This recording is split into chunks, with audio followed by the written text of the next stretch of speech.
Assalamu alaikum wa rahmatullahi wa barakatuh. Paix sur ceux qui suivent la guidée, paix et bénédiction sur le prophète sallallahu alayhi wa sallam, sur ses compagnons, ses amis, sa famille, ainsi que sur tous ceux qui le suivront de bonne foi jusqu'au jour du jugement. Rassurez-vous, je ne vais pas vous parler de la victoire prévisible de Macron qui était complètement fabriquée et voulue. Et puis voilà, donc c'est inintéressant, tout a déjà été dit, ça ne m'intéresse plus. C'est trop prévisible. C'est une insulte à l'intelligence que d'en parler, donc ça ne m'intéresse pas. Par contre, euh, dans la vie, il y a un temps pour tout. Il y a un temps pour dénoncer les problèmes, il y a un temps pour avoir un peu la haine, mais comme je l'ai dit dans l'audio sur la haine, il ne faut pas que la haine, elle perdure dans le temps, elle nous domine et elle nous pousse à devenir injustes. Parfois c'est la haine, parfois c'est la lâcheté, parfois c'est l'orgueil. C'est des choses qu'on doit écarter, nous les musulmans, afin de ne pas mourir sur ces sentiments. Donc, vous avez suivi tout le parcours, les dénonciations, etc. Maintenant, dans cet audio, en fait, je voudrais plutôt venir avec des solutions, un peu de positivisme, malgré tout, pour que les gens, pour qui c'est pas trop tard, évitent les erreurs que des gens comme moi et d'autres on a pu faire. Alors, je sais que beaucoup de gens, bon, ils aiment bien les dénonciations. On a compris, en fait. Oui, le mal, il existe. Oui, les perverses, elles existent. Les injustes, elles existent. Les hommes violents, ça existe. Tout ça, ça existe. Mais, Allah, il nous a mis sur cette terre pour qu'on l'adore. Et pour que notre livre nous soit donné dans la main droite et pas la main gauche. Donc, il faut se concentrer là-dessus, en fait. Parce que le mal, on va toujours en trouver. Les déceptions dans nos vies, on va toujours en trouver. Mais qu'est-ce qu'on fait avec ça? On apprend, on se corrige et on avance, ou on pourrit là-dedans? C'est pas le but. Le but de mes audios, c'est pas qu'on pourrisse dans le négativisme. On peut avoir des moments de négativisme. Moi, je suis un être humain, je suis pas un robot, mais on doit se ressaisir.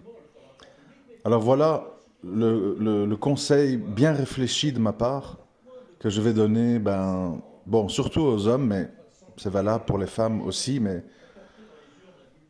bien sûr, l'homme étant un peu le berger de la famille, je m'adresse surtout à lui. Et voilà vraiment le conseil que je donne, et je vous conseille de partager ce message si vous savez que des gens sont en danger, sont au bord du divorce ou sont déjà divorcés, mais qu'il y a encore moyen de communiquer, etc. Voilà le conseil que je vais leur donner. Dans nos vies, mes frères et sœurs, rien n'arrive par hasard.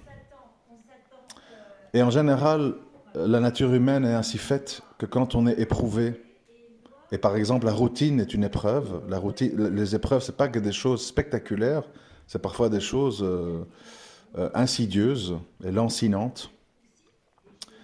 Donc quand on est éprouvé, le musulman, il doit faire de son mieux, je n'ai pas dit que c'est toujours possible, mais il doit faire de son mieux pour affronter l'épreuve et ne pas la fuir. Je pense à quoi, puisqu'on est sur le thème du mariage? Des relations difficiles, vous en aurez dans n'importe quel mariage. La question c'est, est-ce que la personne, donc la femme ou le mari que j'ai, dans son ensemble, c'est quelqu'un de bien.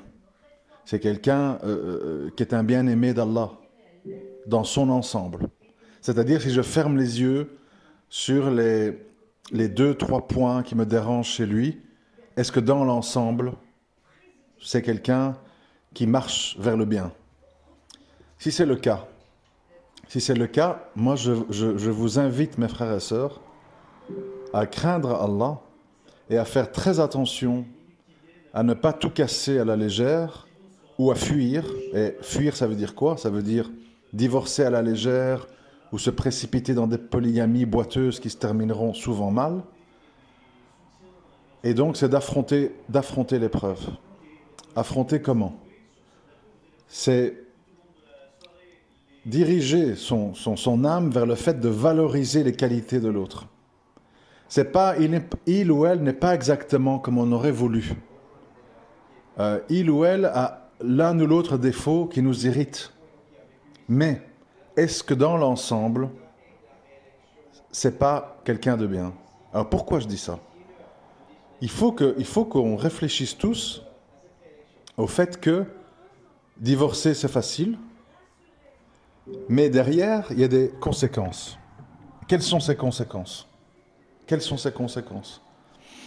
Même si vous vous arrangez à l'amiable, ça sera une situation délicate à vivre pour les enfants. Un enfant, il a besoin d'une autorité paternelle et d'une douceur maternelle pour avoir un caractère équilibré. Et donc, fatalement, les enfants qui sont nos amanas, nos dépôts, ils vont subir cette situation. Vous devez imaginer la suite. Divorcer, c'est un instant. Et après, il y a toute la suite qui est comme un domino. La suite, et vous savez que je parle souvent de jurisprudence du contexte, la suite, c'est des très grandes difficultés pour la femme avec des enfants de se remarier. On n'est plus à l'époque des Sahaba.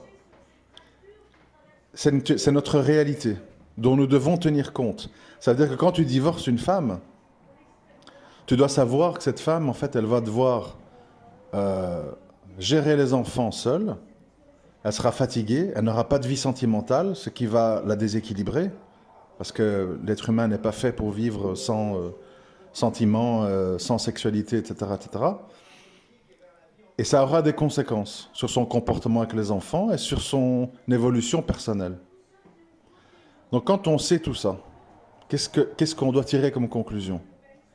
C'est que il faut, ne fût-ce que par crainte d'Allah, lutter contre notre nefs, notre impatience, nos exigences, qui nous poussent vers quoi? Vers la destruction. On casse tout et on recommence, et on recasse tout et on recommence, et ainsi de suite.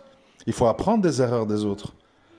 Parce que c'est facile de dire « je casse tout, je trouverai mieux après », mais tu peux aussi casser tout et trouver pire après. Et qu'est-ce que tu vas faire? Redivorcer, et des enfants, etc., etc. Il faut imaginer le scénario noir, au lieu de dire que la situation dans laquelle vous êtes maintenant, c'est le pire scénario. Ça peut être bien pire. Vous pouvez être une maman qui se retrouve avec ses enfants, et quand les garçons arrivent à l'âge de l'adolescence, ils deviennent rebelles. Ils vous extorquent de l'argent, ils vous parlent mal. Qu'est-ce que vous allez faire là? Il faut penser à ça avant de dire mon rôle, ou bien je te répudie. Il faut penser à tout ça avant. Tu peux avoir des enfants qui disent on a pitié de notre mère, notre père c'est un injuste, je ne veux plus le voir. C'est possible, vous devez y penser avant. C'est des possibilités. Donc, l'islam, Allah il nous a facilité plein de solutions. Plein de solutions. Vous avez des problèmes, vous ne vous supportez plus, vous divorcez et vous avez 3 mois de période de idda pour revenir sur votre décision. Vous êtes déjà divorcés, séparés depuis X années, vous avez tous évolué, peut-être vous avez un meilleur caractère, vous vous êtes rapprochés d'Allah, rien n'empêche de vous remarier. C'est pas impossible. Parce que c'est justement une preuve qu'on a appris de son échec et que plutôt que s'aventurer avec un inconnu ou une inconnue et devoir gérer des histoires de beau-père, de belle-mère, avec tout ce que ça suppose comme éventuelle problématique, c'est peut-être mieux de retourner sur ses pas et dire peut-être la femme ou le mari que j'ai eu en premier lieu, c'était pas un si mauvais choix que ça. C'est pas honteux de dire ça. C'est malgré tout ce qui s'est passé. Parce que pour ça, il ne faut pas vivre avec les dossiers, vous voyez. Il y a 10 ans, il y a 15 ans. La personne que vous avez devant vous aujourd'hui, ce n'est pas la même personne.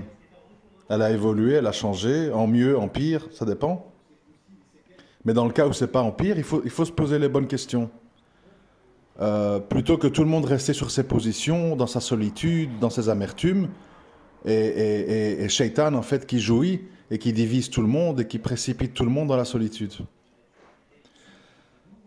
Et parce que on doit toujours, en fait, essayer de se projeter et se dire le jour des comptes. Le jour des comptes. J'ai envie de me retrouver face à Allah dans quelle situation? En tant que lâche, en tant que peureux, en tant que gars qui, au premier problème venu, a dit polygamie, polygamie, polygamie, et il laisse sa femme toute seule avec les enfants, et il court à gauche, à droite, les femmes qui se disputent entre elles, qui se salissent. Ça ne va pas nous rapprocher d'Allah de vivre ce genre de situation. Ça va affecter notre foi. En général, on va régresser, parce que l'âme humaine, elle est faible. Quand on vit dans des cris, des insultes, des humiliations, etc., on régresse. Le cœur se noircit. C'est pas positif. Il faut, quelle que soit votre situation, il faut chercher la façon d'agir et de réagir qui va faire qu'on se rapproche d'Allah et qu'Allah se satisfait de nous, et pas l'inverse. Et pas l'inverse. Si l'autre personne ne veut pas, veut continuer dans la haine, il faut lui faire des rappels de la meilleure des façons, et puis essayer d'assumer la situation au mieux, en demandant l'aide d'Allah. Mais non, je tenais à dire ce que je vous dis aujourd'hui parce que je réalise en fait en réécoutant ce qui s'est dit ces derniers temps, qu'en fait, en étant dans la plainte et les exemples de destruction, on peut installer en fait le trouble, le doute et la peur dans le cœur des croyants. Et c'est pas le but. Le but, mania avec tout ça, c'est de dire la situation elle va très très mal. Il y a des histoires que vous avez entendues qui sont rocambolesques, qui sont très négatives pour la foi de tout le monde, qui sont de très mauvais exemples pour les enfants, par rapport à ce qu'ils voient, ce qu'ils entendent, ce qu'ils vivent, ce qu'ils ressentent. Et on ne peut pas, en tant que croyant, dormir tranquille dans cette situation. Et moi, j'invite en fait les croyants à, comme un édifice renforcé en fait, à s'entraider de toutes les façons possibles et imaginables, dans le halal bien entendu, et de s'éloigner de toutes les personnes qui ne veulent pas avancer, qui ne veulent pas aller vers le bien, qui sont soumis uniquement qu'à leur ego, à leur vengeance, à leur passion. On ne sait pas quand on va mourir, mes frères et sœurs. On ne sait pas quand on va mourir. Et donc, on doit faire très attention à dans quel état on va mourir. Dans quel état? Dans la rage, dans les insultes, dans les injustices. Il faut faire attention.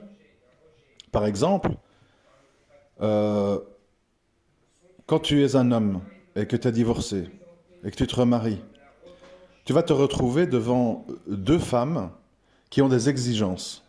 Ton ex-femme, elle veut quand même que tu sois présent pour tes enfants parce qu'elle te réclame, c'est normal.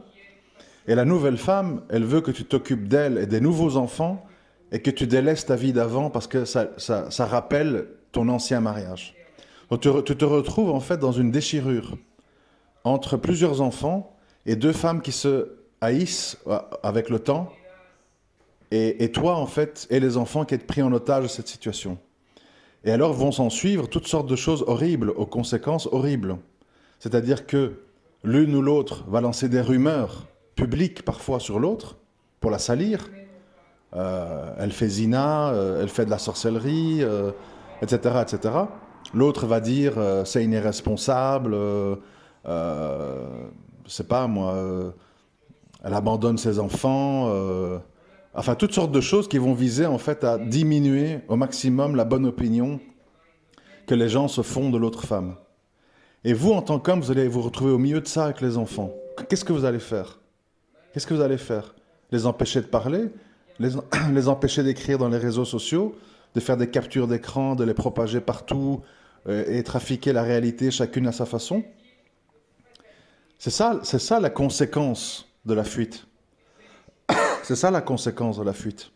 C'est que vous vous retrouvez dans ce genre de situation, et comme la femme, elle a été créée faible et émotionnelle, vous n'arriverez pas à les stopper. Et là, les conséquences vont arriver en cascade. L'ex-femme qui te haït, parce que tu as laissé la nouvelle femme la salir, les enfants qui voient leur mère souffrir, qui vont voir la responsable. Comme la responsable, elle vit avec toi, ben fatalement, ils t'en veulent aussi. Et c'est un tourbillon de négativité. Moi, ce que je me dis à moi-même, et ce que je vous dis à vous, surtout vous les hommes, on ne peut pas permettre, au nom de la facilité, de la lâcheté, de la fuite, que les mensonges, les calomnies et des guerres de femmes précipitent tout le monde, vous y compris, dans les injustices, les médisances, les mauvaises réputations, etc. C'est pas une attitude noble, c'est pas une attitude islamique. L'attitude islamique, ça consiste à dire, il faut être courageux. Si, que ce soit des co-épouses, que ce soit des femmes avec ex-femmes, etc., peu importe en fait. Si, dans vos fréquentations, dans votre entourage, il y a des personnes manifestement mauvaises, toxiques, injustes, malades psychologiquement, qui ne craignent pas Allah, qui justifient tous leurs péchés avec des excuses, qui n'hésitent pas à prendre leur distance avec Allah dès qu'elles sont un petit peu éprouvées, à faire des grands péchés, etc., etc. Vous avez le devoir, par rapport à vous-même et votre livre, et par rapport aux petits, les enfants qui voient tout ça, qui assistent à tout ça, vous ne pouvez pas valider. Vous ne pouvez pas dire « je fais semblant de rien, tant pis, je laisse des injustices se propager pour avoir la paix ». Vous comprenez? Ce n'est pas une attitude noble. L'attitude noble, c'est à un moment donné de dire, et c'est pas facile, si ma mère, par exemple, si ma mère, elle est profondément injuste avec ma femme, et qu'elle fait des choses, bon, je ne vais pas faire des listes, mais qu'elle fait de la sorcellerie, qu'elle fait des calomnies, qu'elle fait des mensonges, qu'elle torture psychologiquement votre femme, etc., etc., à un moment donné, il faut comprendre qu'en islam, la justice, elle surpasse les liens de sang. Les liens de sang sont très importants, mais pas au-dessus de la vérité et de la justice. Il y a assez d'exemples dans le Coran, je ne vais pas vous faire l'offense de vous les rappeler, hein, par rapport au père d'Ibrahim, et salam, etc., etc. Donc la justice et la vérité doivent l'emporter sur vos intérêts. Et si à un moment donné, votre confort de vie, il va être chamboulé si vous défendez la justice contre l'injustice, il faut choisir la justice, même si ça va vous causer des ennuis. Parce que il est préférable de vivre des épreuves ici-bas en ayant été juste que de vivre une soi-disant tranquillité temporaire en validant l'injustice. Parce qu'on va se présenter devant Allah. Et donc, on ne peut pas faire partie des injustes. Si des gens n'ont pas peur d'être parmi les injustes, c'est leur problème. Mais vous ne pouvez pas valider au nom de « c'est ma sœur, c'est ma mère, c'est ma nouvelle femme ». Vous ne pouvez pas. Parce que c'est une grave injustice, en fait. Vous vous retrouvez avec une femme qui est salie, dont les rumeurs se propagent partout, et dont les gens ne savent pas qu'est-ce qui est vrai, qu'est-ce qui est faux. Et donc, en plus de vivre l'épreuve parfois de la solitude ou de la gestion d'enfants toute seule, elle doit en plus être salie et avoir ça qui se propage partout sur les réseaux sociaux. Ce qui va amoindrir et ramener au niveau zéro ses moindres chances, déjà très très très très basses, de pouvoir refaire sa vie avec des enfants.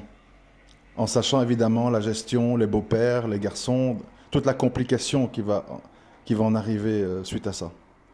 Donc, pour conclure et pas être trop long, moi je voudrais dire aux frères, aucun mariage n'est parfait. Aucun mariage n'est facile. Aucun mariage n'a pas des hauts et des bas. Aucun mariage ne passe pas par des périodes où il y a un peu d'éloignement. C'est pas la fin du monde. Si une femme élève la voix, c'est pas la fin du monde. Si vous passez quelques jours sur le divan, c'est pas la fin du monde. Si certaines, je veux être précis, qu'on me comprenne bien, hein, si certaines lignes rouges ne sont pas franchies, il n'est pas trop tard. Je répète, si certaines lignes rouges ne sont pas franchies, il n'est pas trop tard. Si elles sont franchies, vous avez le devoir de passer à autre chose. Ou sinon, vous allez être catalogué parmi les dayoutes. Donc, vous devez vraiment faire un examen de conscience. La situation dans laquelle je suis en ce moment, elle se situe où? Elle n'est pas facile, elle n'est pas parfaite, elle n'est pas idéale, elle est irrécupérable, elle est haram. Ça dépend. Ça dépend qu'est-ce qui se passe exactement. Mais moi, je vise quel public? Je vise quel public avec ce que je dis ici? Les gens qui ne sont pas mauvais mais qui ont divorcé à la légère depuis quelques années, ou les gens qui sont dans un conflit de couple en ce moment et qui ne voient que le tableau comme étant tout noir et on ne voit plus les bons côtés de l'autre Pensez, réécoutez cet audio, pensez à toutes les conséquences négatives pour vous deux. Si vous ne vous ressaisissez pas, vous ne revenez pas vers Allah et vous vous pardonnez et vous évitez le divorce. Pensez à la vie qui vous attend. Pensez à la vie de vos enfants. Tout ce qu'ils vont devoir gérer psychologiquement comme sentiments paradoxaux et gênants pour eux. Vous devez penser à tout ça, bien sérieusement. Et je répète, il n'est jamais trop tard. Il n'est jamais trop tard, même si vous avez déjà divorcé et que vous avez pris conscience de certaines choses, il n'est pas trop tard. Mais pour ça, il faut que des deux côtés, vous soyez de bonne volonté et que vous positivez la situation et que vous regardez les qualités de votre mari et de votre femme ou ex-femme, ex-mari. Et ne pas vous braquer par orgueil. Oui, mais j'oublierai jamais ce qu'il m'a dit il y a 10 ans, etc. Mais comment on peut espérer la miséricorde d'Allah si on ne sait pas se pardonner entre nous? Comment? C'est quand même bizarre. On souhaite qu'Allah nous pardonne tout, mais nous, on ne veut pardonner rien. Vous comprenez? Donc, je voulais vraiment dire tout ça parce que souligner le mal et dire qu'il existe, c'est important, parce qu'il faut que les gens sachent ce qui se passe. Mais il faut surtout dire comment ne pas tomber là-dedans. Comment ne pas faire le jeu de Shaitan. Comment ne pas devenir complice de ses projets. C'est ça qui compte, en fait, au final. On ne va pas sauter de joie à l'idée de dire « Ouais, on est tous dans des problèmes, toutes des garces. » Et on gagne quoi? On ne va pas gagner grand-chose. Oui, on peut avoir un coup de mou, un coup de blues, comme ça m'arrive à moi et à vous. Mais il faut se ressaisir et dire, bon, dans ma situation ici, est-ce que des lignes rouges ont été franchies? Est-ce que c'est vraiment trop tard?